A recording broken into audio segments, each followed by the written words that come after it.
नमस्कार विद्यार्थी मित्र हो. नवनाथ खेत्री या यूट्यूब चॅनलवरती तुमचं सर्वांचं स्वागत आहे. आज आपण ह्या व्हिडिओमध्ये बघणार आहोत महा TET परीक्षा पेपर 1 व 2 सराव प्रश्नपत्रिका क्रमांक 13 घेतलेली आहे. यामध्ये आपण सामाजिक शास्त्र व सामान्य ज्ञानवर आधारित मागील वर्षी विचारण्यात आलेले प्रश्न व त्याची उत्तरं बघणार आहोत. मित्र हो, अशाच नवनवीन व्हिडिओसाठी नवनाथ खेत्री या यूट्यूब चॅनलला सबस्क्राईब करा, लाईक करा, शेअर करा आणि कमेंट करायला विसरू नका. चला तर पहा, व्हिडिओला सुरुवात करू. चला बघा, पहिला प्रश्न बघा.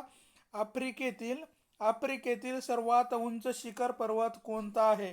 तर आफ्रिकेतील सर्वात उंच शिखर पर्वत कोणता आहे? तर याचं योग्य उत्तर आहे 4 नंबर, मिलिमांजरो. मिलिमांजरो हे आफ्रिकेमधील सर्वात उंच शिखर असलेलं आपल्याला या ठिकाणी सांगता येईल.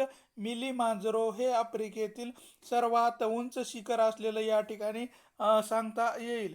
त्यानंतर आहे, उत्तर अमेरिका खंडाच्या नैऋत्याला कोणते वाळवंट आहे? उत्तर अमेरिका खंडाच्या नैऋत्याला कोणते वाळवंट आहे? याचं योग्य उत्तर आहे 2 नंबर, ॲरिझोना. ॲरिझोना हे आपल्याला उत्तर अमेरिका खंडामधील नैऋत्याला वाळवंट हे ॲरेझोना हे असलेलं आपल्याला या ठिकाणी सांगता येईल. ॲरेझोना हे होय.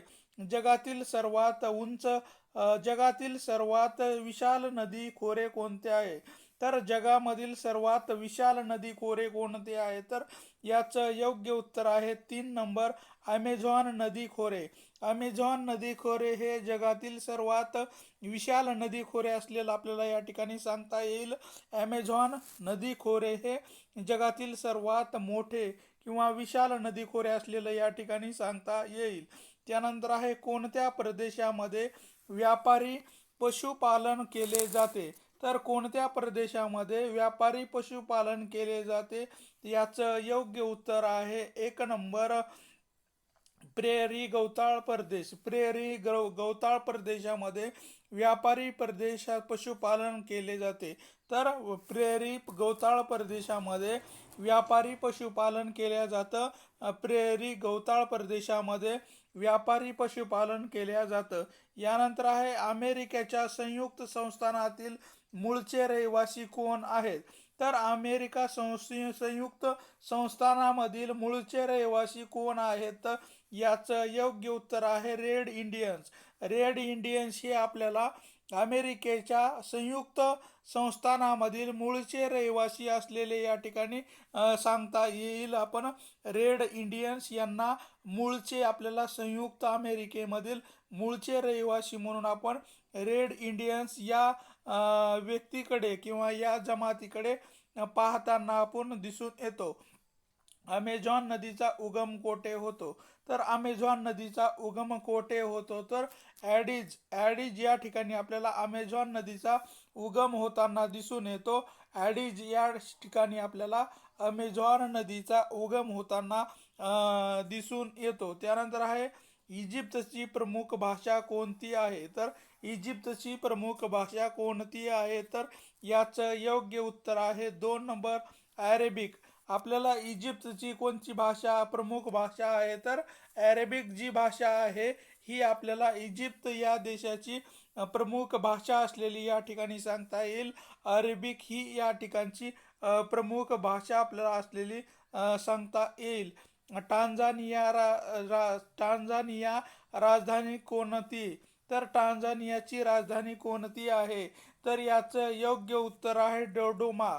डोडोमा ही आपल्याला टांझानियाची राजधानी असलेली सांगता येईल. टांझानियाची राजधानी कोणती आहे? तर डोडोमा ही आपल्याला टांझानिया याची राजधानी असलेली या ठिकाणी सांगता येईल. त्यानंतर आहे, दक्षिण आफ्रिका देशातील कोणत्या भागात शंकू आकाराचे घरे आढळतात? दक्षिण आफ्रिका देशाच्या कोणत्या भागामध्ये शंकू आकाराची घरे आढळतात? तर याचं योग्य उत्तर आहे 1 नंबर, पूर्व. दक्षिणच्या पूर्व भागामध्ये आपल्याला शंकू आकाराची घरे आढळून येताना दिसून येतात. दक्षिण देशाच्या पूर्व भागामध्ये आपल्याला शंकू आकाराची घरे आढळून येताना दिसून येतात दक्षिणमध्ये होय. यानंतर आहे हिमाचल रांगामधील जिल्ह्यांना सरोवराचा जिल्हा म्हणून संबोधले जाते. तर हिमाचल रांगामधील जिल्ह्याला सरोवराचा जिल्हा म्हणून ओळखल्या जाते. तर याचं संबोधन कुठल्या जाते तर नैनिताल. नैनिताल या शहराला किंवा या जिल्ह्याला आपण सरोवराचा जिल्हा म्हणून ओळखल्या जाते. नैनिताल या जिल्ह्याला सरोवराचा जिल्हा असं म्हणून ओळखल्या जाते. यानंतर आहे महाराष्ट्रातील बहुतांश खेड्यामध्ये ग्रामसभा यशस्वी न होण्यामागचे कारण कोणतं आहे तर महाराष्ट्रामधील बहुतांश खेड्यामध्ये ग्रामसभा यशस्वी न होण्यामागचे कारण कोणते आहेत तर याचं योग्य उत्तर आहे 4 नंबर वरील सर्व. म्हणजेच सरपंचाची उदासीनता, ग्रामपंचायत सदस्याची अनिश्चितता आणि लोकांची निरक्षरता यामुळे ग्रामसभा होताना दिसून येत नाहीये. तर गावामध्ये ग्रामसभा न होण्यामागचे प्रमुख 3 कारणे आपल्याला या ठिकाणी दिसून येतात. त्यामध्ये सरपंचाची उदासीनता, ग्रामपंचायत सदस्याची अनिश्चितता आणि लोकांची निरक्षरता या कारणामुळे गावामध्ये आजही ग्रामसभा ही यशस्वी होताना दिसून येत नाहीये. यानंतरचा प्रश्न आहे ग्रामपंचायतीचा दैनंदिन कारभार कोण पाहतो तर दैनंदिन कारभार कोण पाहतो तर ग्रामपंचायतीचा दैनंदिन कारभार कोण पाहतो तर ग्रामसेवक हा ग्रामपंचायतीचा दैनंदिन कारभार बघण्याचं काम कोणावर आहे तर ग्रामसेवकावर हे ग्रामपंचायतीच्या दैनंदिन कामकाजाचं देखरेख करण्याची जबाबदारी ठेवण्यात आलेली आहे. पंचायत समितीच्या सभापती व उपसभापतीची निवड डॅश डॅश कार्यासाठी केली जाते तर होते. पंचायत समितीच्या सभापती व उपसभापतीची निवड डॅश डॅश कार्यकालासाठी होते तर 2.5 वर्षासाठी. 2.5 वर्षासाठी आपल्याला सभापती व उपसभापती यांची निवड केल्या जाते. 2.5 वर्षासाठी हे पद प्रत्येक व्यक्तींना देण्यात येताना आपल्याला दिसून येतं. दर 2.5 वर्षांनी आपल्याला सभापती व उपसभापती बदलताना दिसून येतात. त्यानंतर आहे खालीलपैकी कोणत्या वर्षामध्ये बलवंतराय मेहता समितीची स्थापना केंद्र सरकारने केलेली होती तर खालीलपैकी कोणत्या वर्षी बलवंतराय मेहता समितीची स्थापना केंद्र सरकारने केलेली होती तर 1957. 1957 मध्ये बलवंतराय मेहता समितीची स्थापना आपल्याला केंद्र सरकारने केलेली दिसून येते. बलवंतराय मेहता समितीची स्थापना ही 1957 मध्ये करण्यात आलेली आपल्याला या ठिकाणी दिसून येतो. त्यानंतर आहे आधुनिक नागरिक स्थानिक स्वशासनाविषयी भारतातील पहिला ठराव किंवा कायदा कोणता आहे तर आधुनिक भारतीय स्थानिक स्वशासनाविषयी भारतातील पहिला ठराव किंवा कायदा कोणता आहे तर लॉर्ड मेयोचा ठराव. लॉर्ड मेयोचा जो काही ठराव होता हे आधुनिक नागरिक स्थानिक स्वशासनाविषयीचा पहिला ठराव आपल्याला असलेला या ठिकाणी दिसून येतो. लॉर्ड मेयोचा जो काही ठराव करण्यात आला होता तो आपल्याला आधुनिक नागरिक स्थानिक स्वशासनाविषयीचा पहिला ठराव असलेला आपल्याला या ठिकाणी सांगता येईल.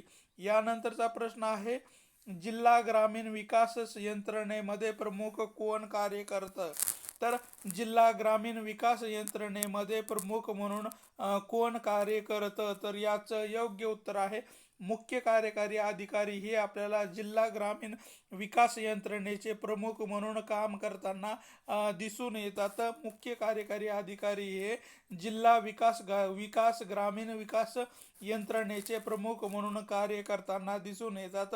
मुख्य कार्यकारी अधिकारी हे होय. त्यानंतर आहे भारतीय राज्यघटनेच्या निर्मिती दरम्यान संविधान सल्लागार समिती म्हणून कोणाची नियुक्ती केली गेली तर भारतीय संविधानाच्या निर्मिती दरम्यान संविधान सल्लागार म्हणून कोणाची नियुक्ती करण्यात आलेली होती तर बी एन राव यांची आपल्याला भारतीय संविधान समितीच्या निर्मितीच्या संविधान सल्लागार म्हणून आपल्याला बी.एन. राव यांची आपल्याला नियुक्ती करण्यात आलेली दिसून येते. संविधान सल्लागार म्हणून आपल्याला बी.एन. यांची नियुक्ती करण्यात आलेली होती. बी.एन. राव यांची होय. भारताशिवाय अन्य कोणत्याही लोकशाही राष्ट्राच्या राज्यघटनेमध्ये नागरिकाच्या मूलभूत कर्तव्याची यादी समाविष्ट केलेली आहे. तर भारताव्यतिरिक्त इतर कोणत्या देशामध्ये लोकशाही राष्ट्राच्या राज्यघटनेमध्ये नागरिकाच्या मूलभूत कर्तव्याची यादी समाविष्ट करण्यात आलेली आहे. तर जपान या देशामध्ये आपल्याला भारतासारखंच लोकशाही राज्यामध्ये तिथल्या राज्यघटनेमध्ये नागरिकांना काही मूलभूत अधिकार किंवा मूलभूत कर्तव्य देण्यात आलेली आपल्याला दिसून येतात. जपानच्या राज्यघटनेमध्ये हे सर्व असलेलं या ठिकाणी सांगता येईल. भारतीय राज्यघटनेनुसार पुढीलपैकी कोणते मूलभूत कर्तव्य नाहीये तर भारतीय राज्यघटनेनुसार पुढीलपैकी आपल्याला कोणते मूलभूत कर्तव्य नाहीये तर याचं योग्य उत्तर आहे सार्वत्रिक निवडणुकामध्ये मतदान करणं. सार्वत्रिक निवडणुकामध्ये मतदान करणं हे आपलं मूलभूत कर्तव्य नसलेलं या ठिकाणी सांगता येईल. मूलभूत कर्तव्य नाहीये. सार्वत्रिक निवडणुकामध्ये मतदान करणं हे आपलं मूलभूत कर्तव्य या प्रकारामध्ये येत नाहीये. यानंतर आहे देशातील कायद्याची निर्मिती करणारी सर्वोच्च संस्था म्हणून डॅश डॅशची ओळख आपल्याला असलेली दिसून येते. देशातील कायद्याची निर्मिती करणारी सर्वोच्च संस्था म्हणून डॅश डॅश हे होय. तर याचं योग्य उत्तर आहे संसद. ही आपल्याला देशातील कायद्याची निर्मिती करण्याची जबाबदारी ही संसदेवर देण्यात आलेली आपल्याला दिसून येतो. संसद ही सर्वोच्च संस्था आहे जी कायदा निर्माण करण्यासाठी सर्वात महत्त्वाची भूमिका बजावताना दिसून येते. यानंतर आहे पंतप्रधानाच्या निर्देशावरून जर एखाद्या केंद्रीय मंत्र्याचा राजीनामा देत नसेल तर काय करावे तर पंतप्रधानाच्या निर्देशावरून जर एखादा केंद्रीय मंत्री राजीनामा देत नसेल तर काय करावे तर राष्ट्रपती त्यास पदावरून काढून टाकू शकतात. तर पंतप्रधानाच्या निर्देशानुसार जर एखादा मंत्री आपला राजीनामा देत नसेल तर त्याला काढून टाकण्यासाठी राष्ट्रपती यांना अधिकार देण्यात आलेला आहे की त्या व्यक्तीला पदावरून काढून टाकण्याची जिम्मेदारी किंवा अधिकार हे आपल्याला राष्ट्रपती यांना देण्यात आलेले आपल्याला दिसून येतात. महाराष्ट्रामध्ये लोकसभा व राज्यसभेवर डॅश डॅश एकूण सदस्याची संख्या निर्वाचित होणाऱ्या असलेली दिसून येते. तर महाराष्ट्रामधील आपल्याला लोकसभा व राज्यसभेवर सदस्य संख्या एकूण किती निर्वाचित होताना दिसून येते तर याचं योग्य उत्तर आहे 67 आपल्याला दिसून येते. महाराष्ट्रामध्ये लोकसभा व राज्यसभेवर 67 सदस्याची आपल्याला सदस्य निर्वाचित होताना दिसून येते. लोकसभेवर आपल्याला 67 सदस्य संख्या ही दिसून येते. डॅश डॅश हे भारताचे 25वे राज्य बनले आहे. तर डॅश डॅश हे भारताचे 25वे राज्य बनलेले आहे. तर याचं योग्य उत्तर आहे गोवा. गोवा हे राज्य भारताचे 25वे राज्य आपल्याला बनलेले दिसून येते. गोवा हे राज्य आपल्याला 25 नंबरचे राज्य बनलेले आपल्याला या ठिकाणी सांगता येईल.